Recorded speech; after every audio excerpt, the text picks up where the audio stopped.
На этой неделе одной из самых главных новостей, по крайней мере, в правительственных телеграм-каналах, была новость про то, что спустили на воду первый кофердам. Все, с Богом, поехали. Кофердам — это вот такая конструкция, которая помогает строить мост. Ну, это вот в преддверии того, что скоро мост будет построен. Значит, тележки тут аплодировали, говорили: «Кофердам поплыл». Да, так смешно, я так смеялась, честно говоря, да.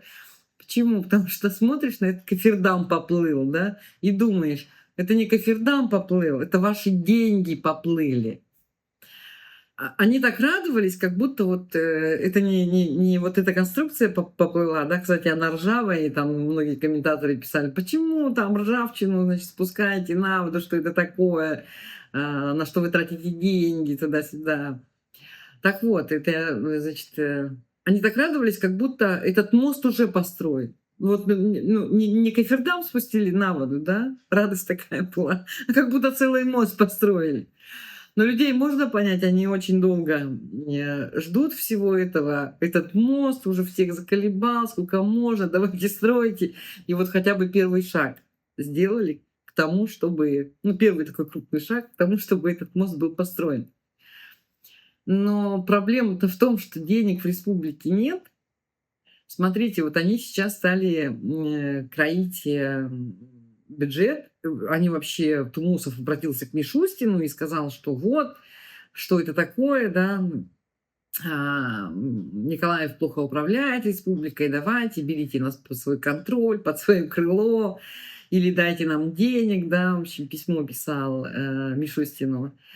Потом ходили новости о том, что на самом деле пришлют, ну, вообще весь бюджет теперь будет в руках москвичей, и они будут как бы рассматривать, да, где порезать, да, на что потратить.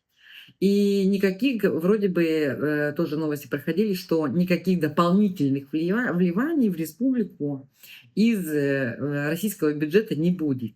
Вы сами, значит, плохо распоряжаетесь своими деньгами, да, поэтому мы приедем и будем распоряжаться республиканским бюджетом, республиканскими деньгами. Это то, о чем, кстати, не так давно я тоже говорила, что все то, что делает Айсен Николаев, рано или поздно приведет к тому, что придет Москва в республику, и она будет решать, на что потратить деньги. Вот, все к этому как бы шло, и вот наконец пришло. Денег нет.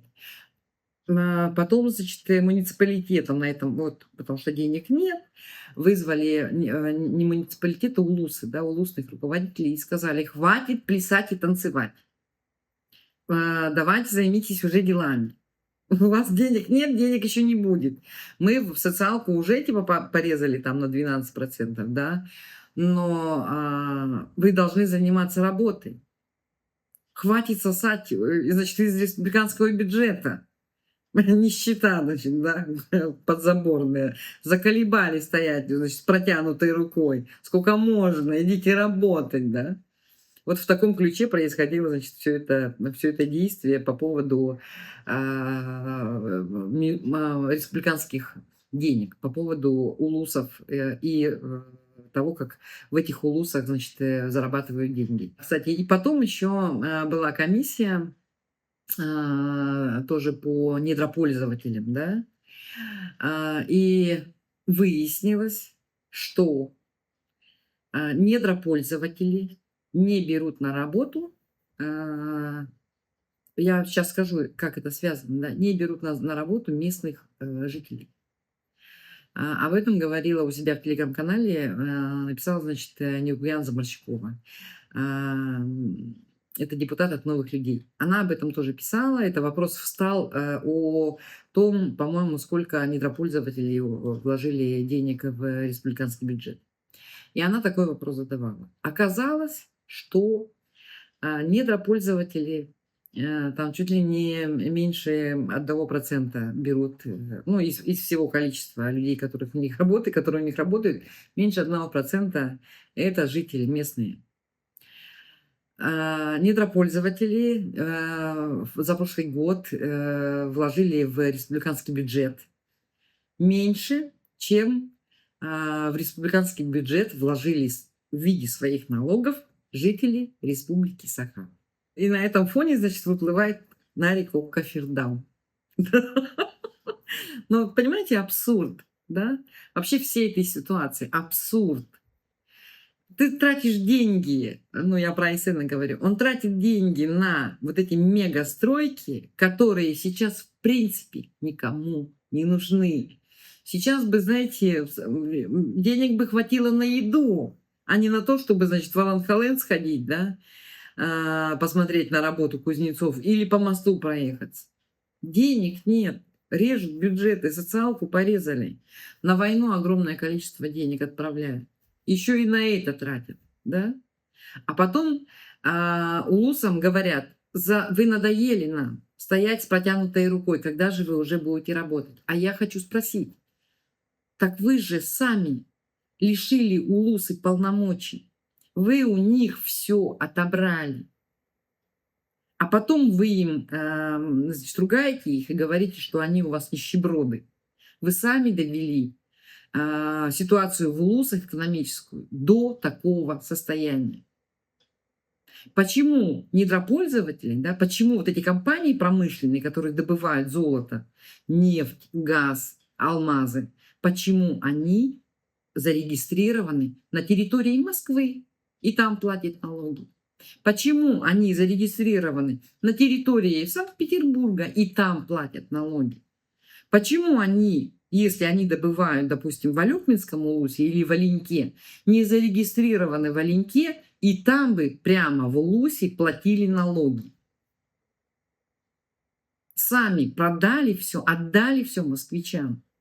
А теперь пинаете эти улусы и говорите, обзываете их нищебродами. Ну, грубо говоря, да? Хватит жировать! Хватит! Что это вы тут эсэхи проводите каждый год? А между прочим, эсэх — это национальный праздник. И люди имеют право собраться летом. Это наша традиция, это наша история. Нельзя нас этого лишать. Мне кажется, жителям Республики Саха об этом нужно подумать очень, да? Хватит уже быть вне политики, потому что вот эти экономические вопросы — это тоже политика. Нужно думать об этом. Кто и когда лишил вас денег? И сколько это будет вообще продолжаться? И почему они вообще вам запрещают устраивать наши национальные праздники? Вы должны, каждый житель каждого улуса должен об этом подумать. Кто вообще во всем этом виноват? Надо на этот Кафирдам, да, посадить и Айсена, и всю вот эту его шкодлу, да, команду всю его, которая работать не умеет, и этого Алексеева, значит, заместителя, исполняющего обязанности министра финансов там, или экономики, который вот сидит и лапшу на уши вешает, да, изворачивается, как уж на сковородке, да. Надо их всех, и Садовникова туда, и этого мэра Женю, и, я не знаю, там, и всех депутатов туда посадить, и отправить их в плавание, да, на этом Кафирдаме. Вот, это будет прекрасный, значит, финал всей вот этой вот отвратительной кампании. Всему этому правлению Айсена Николаева бездарному.